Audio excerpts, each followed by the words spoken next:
আজই ডাউনলোড করুন আর এনজয় করুন আপনার পছন্দের শো।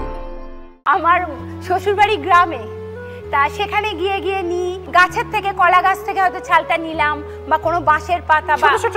হ্যাঁ, আমি দেখলে না জোড়া করো কি করে? না, এগুলোকে হচ্ছে তারপর কেটে কেটে আমি লাগাই। যে দিদিরা সকাল থেকে রাত পর্যন্ত থেমে না থেকে লড়াই করে, হাসির আড়ালে লুকিয়ে রাখে হাজারো কষ্ট, আজ সেই সব দিদিদের গল্পই শোনার দিন। কারো গল্প জয়ের, কারো গল্প সংগ্রামের, আবার কারো গল্প নিজের স্বপ্নকে নতুন করে বাঁচিয়ে তোলে।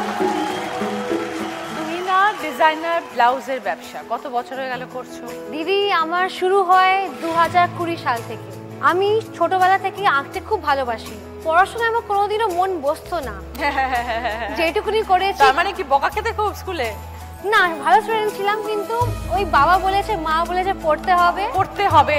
আমি কলেজে কম্পিউটার সায়েন্সে গ্র্যাজুয়েশন করলাম। সেই গ্র্যাজুয়েশনটা হয়ে গেছে তো? হ্যাঁ। ঠিক আছে, সার্টিফিকেট ডিগ্রিটা এসে গেছে একদম। আর এবার নিজের মনের ইচ্ছে চলতে হবে। একদম। সবসময় মনে করতাম যে আমার যে হাতের কাজটা আছে, এটা কিভাবে লোকের কাছে ছড়িয়ে দেবো। তো আমি আমার হাতের কাজটাকে একটা ফার্স্ট ব্লাউজের উপরে তুলি, সেই ডিজাইনটাই আমি আমার ফেসবুকে পোস্ট করি। সেইটা দেখেই একজন দুজন আসতে থাকে, এইভাবেই আমি জিনিসটা কাস্টমাইজ করতে থাকি।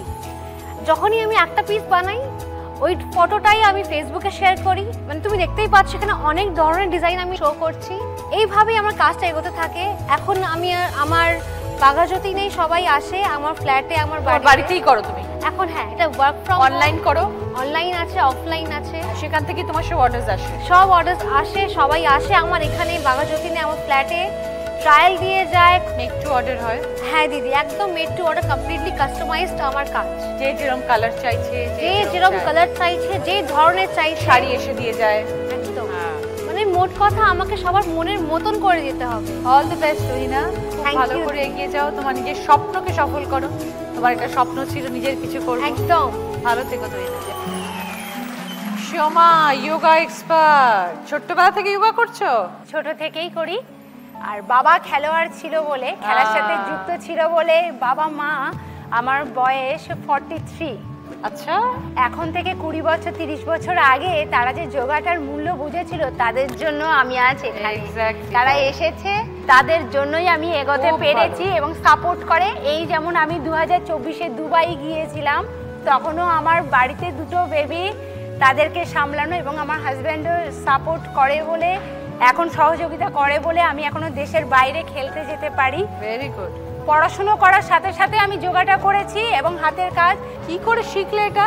এটা আমার মনে হলো যে কিছু তো করি, ফেলে দেওয়া জিনিস। আমি ফেলে দেওয়া জিনিসগুলো দিয়ে, এই দেখুন, এটা আছে কি বলুন তো, সুপারি গাছে যে ফুলটা হয় সেটা ঢাকা থাকে এটা দিয়ে। সেটা দিয়ে এই যে কৃষ্ণকে মাথায় নিয়ে যাচ্ছে। বাহ, ছোটবেলায় কি আঁকা শিখেছো? না। হ্যাঁ, না, কিচ্ছু শেখোনি? এটা কি, কিসের উপর? এটাও সুপারি গাছের, আমি এটা কাটিং করেছি। বাহ, সুপারি গাছের এটাও, মাইকেল মধুসূদন দত্ত। আঁকা কোনোদিনও শেখোনি? না, এগুলো শিখিনি। ক্যা বাত! এগুলো সবই আছে বিভিন্ন গাছের ছাল, যেমন কলা গাছ। কোত্থেকে পেয়েছো ছালগুলোকে? আমার শ্বশুরবাড়ি গ্রামে, তা সেখানে গিয়ে গিয়ে নিই গাছের থেকে, কলা গাছ থেকে হয়তো ছালটা নিলাম বা কোনো বাঁশের পাতা বা ছোট ছোট। হ্যাঁ, আমি দেখলে না জোড়া করো কি করে? না, এগুলোকে হচ্ছে তারপর কেটে কেটে আমি লাগাই। তুমি সংসার সামলে দুই ছেলেকে মানুষ করছো, যোগা করছো, তারপরে এগুলো কিভাবে করো, কখন করো? আমি এগুলো রাত্রে করি। Very very talented Soma. আপনি আশীর্বাদ করবেন আমি যেন এভাবে এগোতে পারি। বিশেষ করে আমার স্পেশাল চাইল্ডরা, কারণ আমাদের টাকিতে ওদের কোনো স্কুল নেই, এবং আমার ওখানে এসে জুম্বা, যোগা, মেডিটেশন সবকিছু হয়, ওরা খুব এনজয় করে। আমার অনলাইন ক্লাসও হয়, অফলাইনেও ক্লাস হয়, এবং তার খুব সীমিত রাখি, যাতে ঘরের বউরা, মায়েরা এসে যেন ওখানে করতে পারে। খুব ভালো। এবং আমার ইনস্টিটিউটের নাম হলো আত্মযোগ। আত্মযোগ মানে হলো সন্তান, মানে এটাও সন্তান, আমার পরিবারও সন্তান, ওটাও আমার একটা পরিবার, ওটাও সন্তান। একদম, খুব ভালো সোমা, খুব ভালো থেকো। এক হাতে হাতা খুন্তি, এক হাতে লাঙল, কি করে সম্ভব এটা? আমার স্বামী 2010-এ ওর এই শিরদাঁড়ার মধ্যে টিউমার ধরা পড়ে। অনেক ডাক্তার দেখিয়েছি, সব বলছে নার্ভের ওপর, হার্টের ওপর নার্ভ চেপে গেছে।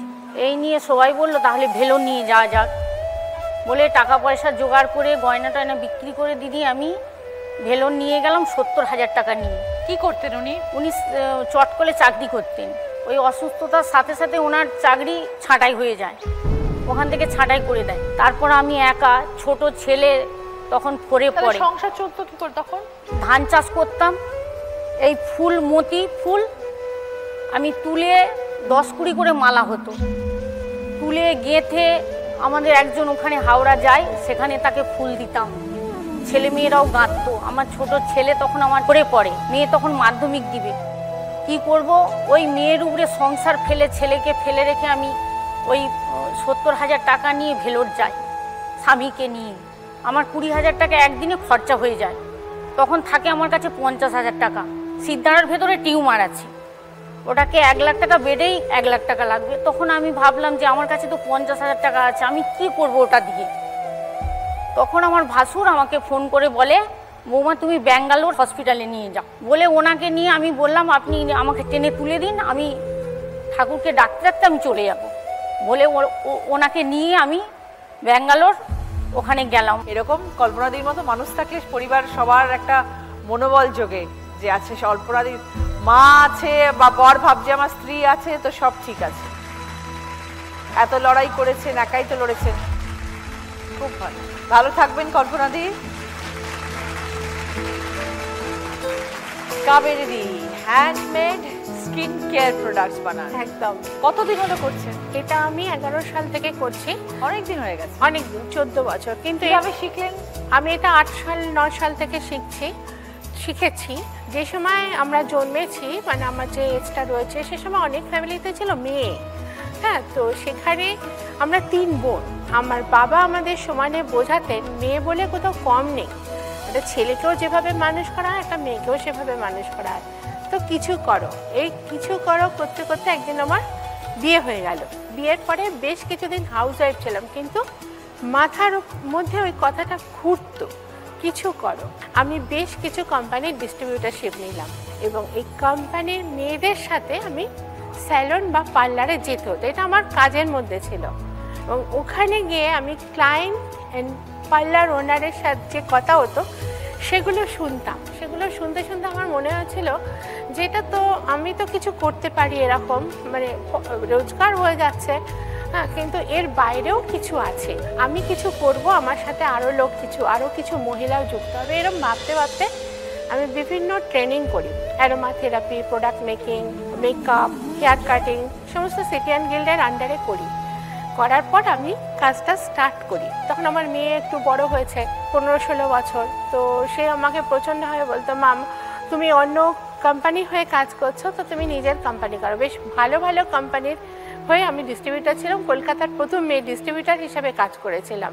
সেখান থেকে আমার পথ চলা শুরু। প্রথমে আমার ছিল হেয়ার অয়েল, শুরু করি কাজ 11 সাল থেকে। ফাইনালি আমি সমস্ত কোম্পানির ডিস্ট্রিবিউটারশিপ ছেড়ে আমি আমার প্রোডাক্টে আসি এবং আমার সাথে এখন 7-8 জন মেয়ে কাজ করছে। বাহ, ভালো থাকবেন।